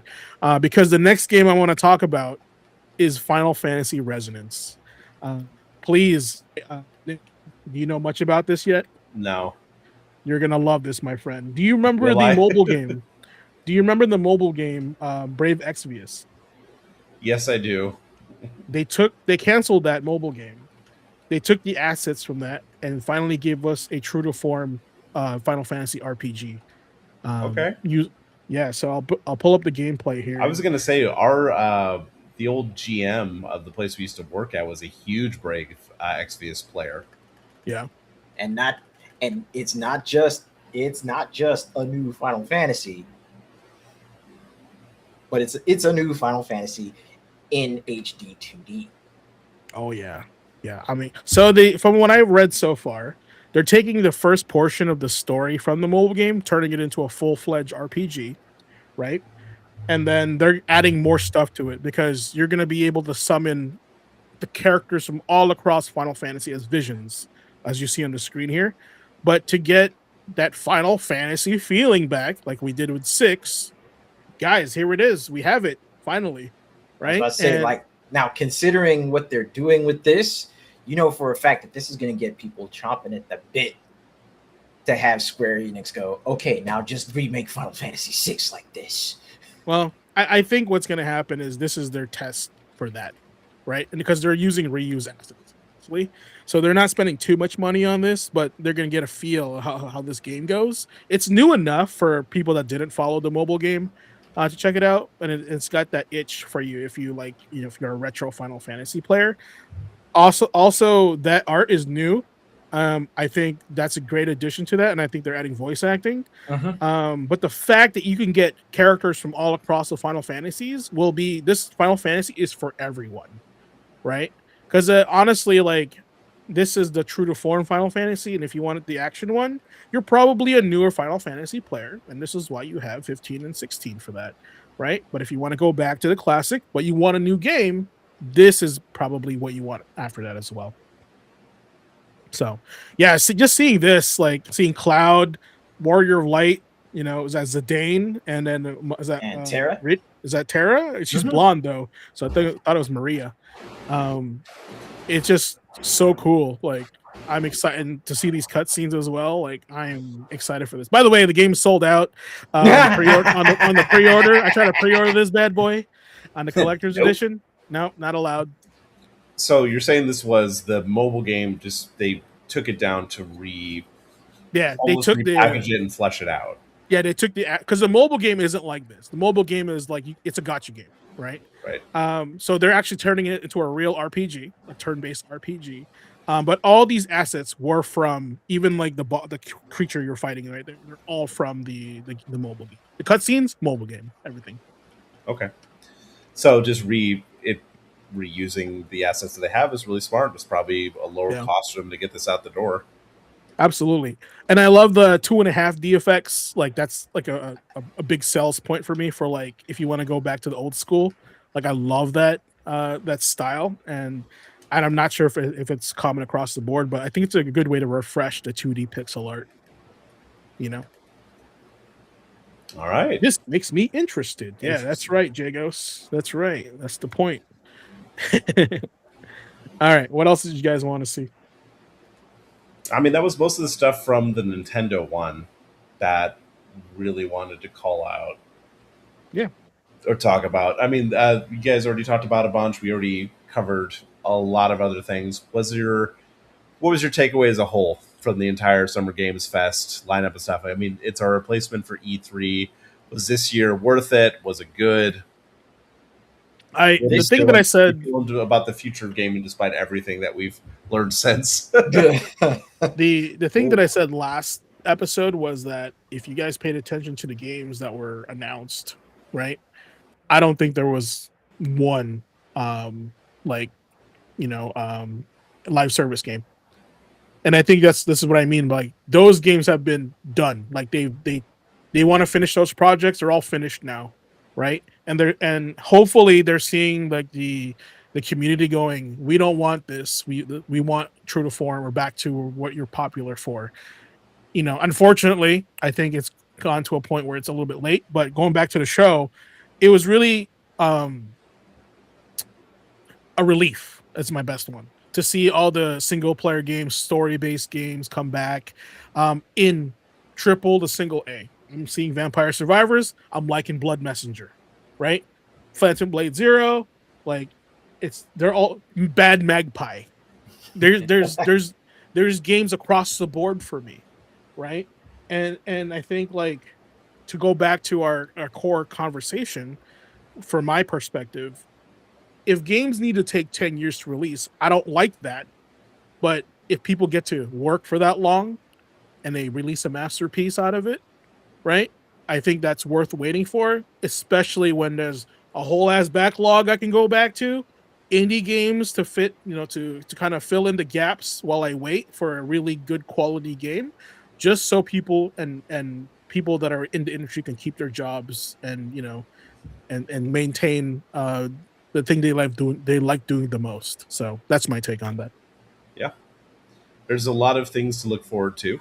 Absolutely. I now know that September and February are going to suck for my wallet. If it's going to be some tough decisions to be made on those 2 months. Yeah. I was fine being like, okay, I know I'm getting GTA 6 when it comes out. I've set aside that in my mind, that little black hole, and for the industry here at the end of the year. But then seeing all these games with their releases, like book ending that because they're trying to avoid GTA, and I'm like, man, everything I want to play is September and February. This sucks. It's going to be adding back to that.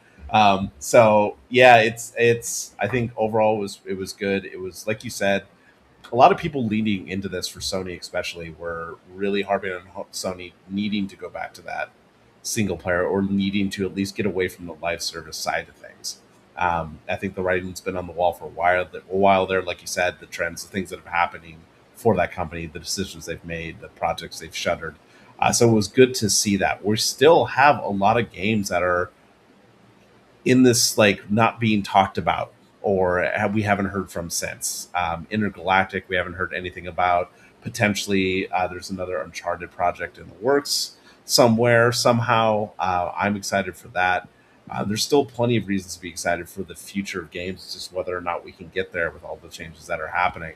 I still would love to see if HLX is Half-Life 3 or whatever is going to happen with that. If that's a rumor that's still going to be the case, like, I can keep waiting. I can keep the hopium in my veins. But man, everything that's going on with the Steam machine is just making it so hard to be excited about future of hardware right now, especially with the generation getting longer and longer, and the look for these companies that as the generation goes on, they're charging more for their consoles. There's no refresh. There's no middle thing refresh really for a lot of these, and the prices are just going up. This point, you expect something half the price, more people coming in, lower bar to entry, more games available, kind of thing. But this is just opposite. We're in kind of like a little bit of uncharted territory, and there's a lot of hesitancy and a lot of fear. That's why there's not a lot of risk happening in the industry. And we've talked about that as well. The inability to take risk a lot of times, at least in the AAA space. Yeah, I mean, you're right. I feel like we are, like I said, starting over again, like without having to start over again. I really wanted to bring up this game that's going to be coming out in October on the screen, but Onimusha was one of my picks. I played the demo. I suggest you guys do too. Ace, have you played the demo yet? Not yet. I would highly try it. I think you'd like it, Nick, because it's not Souls, but it's also not a mashing game. I played the originals and I liked those. It's better. It's a tactical samurai game. Sounds crazy, I know. But Ace, what were your takes on the show? Honestly, again, just the fact that there was so little, the fact that there were so few, if any, live service titles that were being touted, and just it felt more focused, if that makes sense. Because it's like, instead of trying to push for a lot of the glitz and glam, instead of trying to make the showcase more like the award show, they just stuck to games. Right? There wasn't any. It felt like there was very little beating around the bush. It's just, these are the games that are coming out, whether they're sequels, whether they're remakes, whether it's something new. Again, there's something all across the industry from AAA all the way down to the indies that's going to catch somebody's attention? Let's be perfectly honest about one thing. These companies know what they need to do to change. It's how resistant they are. They have access to the same data that we can see, that if not more, are able to see. They are able to see the trends, and they are able to see that people are playing less. They're having to deal with other screens for their entertainment. They also are seeing the trends of what people, like the average price of games that people are actually buying nowadays. And they're seeing that what has been done before does not work anymore if you want to survive. So this is a survival thing for a lot of these businesses. We're making these pivots now because they see where it's heading. So they've always been good at that, generally. So yeah, it's this is the state of things. I'm not surprised that that's the bent they went on. It's something that needed to happen. The industry has very clearly shouted from the rooftop now that things aren't sustainable the way they are. So they got to go where the money is. Yeah, and I hope they're not stubborn about it. I mean, I just don't think they can't brute force it anymore. They can't just throw money at it. You just can't do that anymore. That's exactly what I was gonna get to. Is yeah, absolutely. I hope they're not stubborn about it anymore. They're just going, oh, okay, this is actually what people want versus what we want, right? Because they saw numbers and we're like, this is crazy. But now it's changed. Like the market just has changed. I think this live service game had its run, right? People played it. People participated. I participated. I played Destiny for the longest time, right? They're canceling that. Rip Destiny, right? Expected all those people to go to Marathon, right? But I think now it's like, even me, I'm a good example of that because I quit Destiny. I was like, I'm tired of paying for the expansions every time, right? And so I just switched my focus to non-live service games like Onimusha or single player games like Ninja Turtles and smaller games, so stuff like that. I don't often say I want to buy a game in day one. First, and I don't really feature games that I like on the screen very often. But Onimusha, I played at least 8 times on the demo, and I replayed the boss fight over 20 times. Right? This is how much I think this game has an effect on me. So Onimusha hit you like Dead as Disco hit me. Yeah, I guess so. I've never played a samurai game that feels this good in combat before, right? Because we think of samurai games, we think of Metal Gear Revengeance, right? Hack and slash, right? Mm-hmm. You can't really do that in this game, and it's not really like Sekiro because there is a poise meter in this game, but it doesn't have that difficulty like Sekiro. You can definitely mash your way through it, but to get the full experience, being smart with the swordplay and parrying and blocking and dodging is the real way to go, and they reward you for it. And this is why I think this is probably my sleeper hit for this year. And I never do, insert coin on day one, especially if it doesn't have a collector's edition. But if this game by itself has wanting me to play this game, so I definitely recommend it. There you go. So, but yeah, I'll fast forward this to the Ganryu boss fight. That's where actually the demo ends. But this right here, if this is a sample of what's to come in the swordplay, Ace playing this boss was the first time I felt when I fought against Devil Hand in God Hand. He's go on. Footing. He's on equal footing with you, right? So it's only up to you to beat them. You guys have the same tools, same everything, right? It's just the player is what makes the difference. So they really brought that back. When I fought Ganryu, we were on equal level. He wasn't being cheap or anything, but to beat him, you just had to be better, right? There was no cheesiness. There's no cheapness. So it's it's literally Virgil. They're doing the whole blue versus red thing, the Capcom which is super cool. Because Musashi is dominantly blue in his outfit. Red, while Ganryu is dominantly blue in his costumes. So, and I was trying to make a cool fight scene right here by like walking toward him and kind of making it cinematic, because it felt cinematic. Even this part right here felt cinematic. When the swords collide, feels cinematic. When you parry, feels cinematic. When you dodge, feels cinematic. Right? The only thing that doesn't feel cinematic is really when you slice them, right? Like that right there. It doesn't feel like you're really slicing them. But that's not the point. The point is to break their guard, to lower their stamina meter to 0, so you can do mad damage like what you just saw on the screen, right? That's kind of how the game works, and that's why I call it tactical samurai game, right? Because if you take the time to parry, dodge, like it rewards you for like being patient, like a samurai, right? Okay. Versus just slashing it all over the place, which you can still do. I also played this game on hard difficulty, not normal. So it was still like beatable. It wasn't like overtly oppressive. Anyway, that is my mini review of the Onimusha demo. All right. Any takeaways aside from that, like in gaming industry wise, or anything that you guys want to share? Life, general, gaming related. Oh, one. So I'd say one other thing that was announced that is pretty much going to be getting my day one, because I've been here for this shit ever since a couple generations back. Monster Hunter. Monster Hunter Ascendance, yeah, absolutely.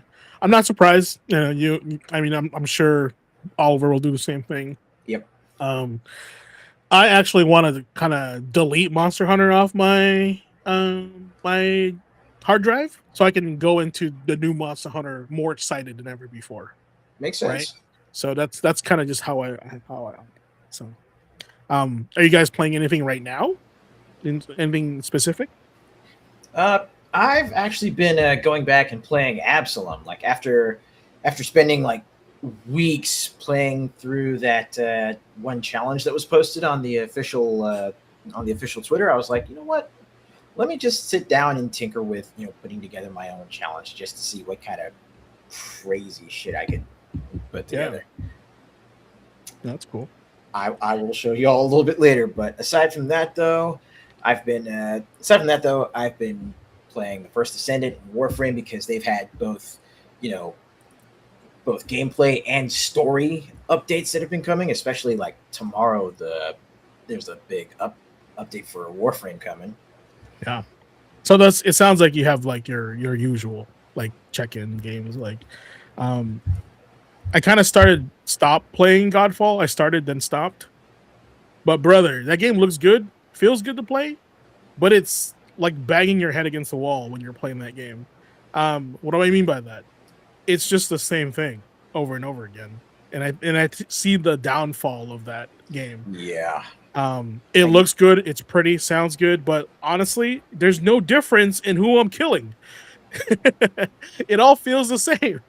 So, anyway. It ran into the same issue that unfortunately Avengers ran into. Yeah, but at least with Avengers, I can pick different characters. Matter of fact, if we're not doing a study hall, anything out of the normal, I think we should gather the team. I'm down. Does Oliver have Avengers? Yeah. Yes, he does. Does it have it on PS5 or PC? No, he's got it on a PS5. Okay. You have it on PS5? Like I was running it with Oliver back when it dropped. I think, how many players is it? 5? 4.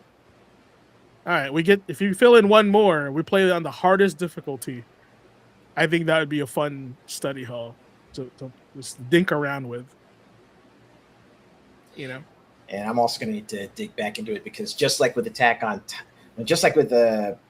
Titan, like the last time I jumped into Avengers, I was pretty much like, I was introduced to a whole new level of, character upgrading and, actually working with the different elements that are in the game. Yeah. And it's, we barely scratched the surface back when we were playing it. No, it's cool. Like, see, we're going back to these old games, right? Like, it's just if it's a fun game, it's a fun game. That's all it is. Yep. We've talked about the the cons of Avengers. There was no real vision for the game, or the way it was marketed was off, right? So it's rough because I actually enjoyed the game for what it is. It is a beat 'em up, right? But a lot of people thought it was more than that, but they also did a bad job of explaining that to us. So, anyway, Nick, are you playing anything specific except Daddy? Dad Wish you Simulator. didn't say it like that. Yeah, I've jumped back into Civ 7 with Okay. the updates that they've done. There's also another big update that's coming soon. That's going to add some stuff too. So I'm kind of giving it another shot. I always get that kind of itch to play some 4X games, just in the back of my head, just some little part of me somewhere. I know that you and I have a game, Civ 6, that's still sitting there waiting for us to finish. So I just read that Civ 7 does have crossplay, so I might have to pick that up on PlayStation 5 and play. Yeah, if you end up picking it up, let me know. If anything, if we ever get together and just like hang out, one of the new update things is you can actually, there's a new mode where you can play with multiple people, just hand off the controller. Yeah, hot seat. Hot seat. There it is. Oh, that's cool. The hot seat will be back, which is great. But yeah, the updates they've done have kind of changed it for a little bit for me, and I'm enjoying what I'm playing right now. But obviously, I haven't dug too deep. Forza Horizon 6, still draining my time. I'm a huge fan of watching like old kung fu films, and I grew up watching Jackie Chan. I made a livery for the the car he has in the movie Thunderbolt, the Mitsubishi 300 that he has in that. So I made the livery for that. I spent weeks trying to get that right. It's still not perfect because I'm a perfectionist, but yeah, man, I spent a lot of time with that. Other than was it that shade of yellow that you were having trouble with? No. So it was actually the Mitsubishi that's later on, the Nikos one, the red and white one. Oh, that one. Yeah, at the very end, because they have 300 in it, Mitsubishi 300 in the game. So I had to make the Nikos livery for that. That was a lot of fun. I also decided to check out Retro Rewind. After my years in retail, for some reason, I had to play this game. It's like working in an old retro, like Blockbuster-esque store. Yeah, so I had to jump into that. I don't know, man. It's that nostalgia for those older times. I was on my last stream on Saturday. I was about to buy one of these games, the store simulator. I think it was like Video Game Store Simulator or something. It was only like $4 on PSN, and I was like, man, do I really want to play a game where I feel like I'm back at GameStop? Like, I don't know if I want to do that. See, I had the same conundrum, but then I'm like, oh, here's one that takes place at a video store. I didn't work at a video store. That's fine. Yeah, that was my first job, actually, working at a Video Impact in Blaine. Nice. No, this is cool. Like, I'm all about this stuff. I'm willing to give it a try for the right price, right? Absolutely. Video Impact. That's a hell of a name for a store, though. Yeah, TCG Simulator, Store Simulator. There's a bunch of these. This is great. I love watching these on like YouTube and Twitch. Fantastic. Fantastic. So my only other news, guys, chat. I'll put it on the screen again. Is this is the month of charity for me. I always do it every year. St. Jude's Play Live 2026. You guys want to know more in there? One of the few charities that gives 100% of your donation to the campaign. And if you look at the campaign, it'll show you the dollar amount, whatever you give. That is probably what you'll be giving to the kids, right? It can go from art supplies to a full meal, to also toys. Like, it's stuff like that. I do this every year. And hopefully, you guys donate. If not, just share. That's all I ask. Just amplify it to everybody else that's, want to help out for the kiddos. What else is there? I mean, I think for me, there's a lot to play. I kind of have choice paralysis. But if you tune in on a Saturday, probably Saturday night, you'll probably be seeing me play one of those Chinese dating games. And that's going to be a fun stream because I want chat to be there. I want you guys to be I'll be there to watch that because I won't be there to watch you play like the pickup artist or anything like that. Like, this seems funny. Yeah, no, the one that I was eyeballing was like three goddess love or something like that. The story is literally you wake up into like ancient China, one of the goddesses like, are you okay? And meet all my sisters. And you're like, oh my god, get out of here. Oh boy. Yeah. So and there's like, and since they have powers, you can't really like offend any of them, otherwise they like thunderbolt you or something. So, So you're basically playing Oh My Goddess. oh my goddess, Tenchi Muyo kind of brought me back to that, right? Some deep cuts. Okay. Yeah, that's why I kind of want to. That's what I kind of want to. He's like, I'm talking OG. I'm not talking Flights of Fancy. Andre, what did Andre say earlier? That was really funny. It's like GQ got me getting these Asian horny games. Right? I was like, what the heck? He's like, I blame you.